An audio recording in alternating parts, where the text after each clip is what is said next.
Hello, today we will introduce the difference between the high-class 24K glow-plated plug and an ordinary plug in the market. The high-class 24K glow-plated plug is the plate with the 24K glow, which can in activities reduce the resistance and prevent the plug from the oxidizing and the corroding. And it can play important roles and use the solar street lights and the coastal areas.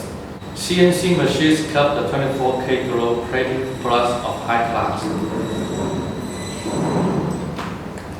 The hole position is precise and is not easy to make poor contact.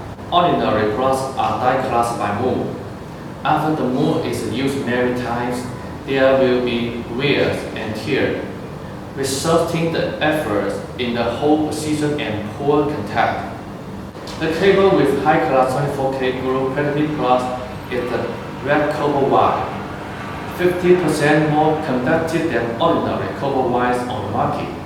Suppose your project is located at coastal areas or with insufficient sunlight.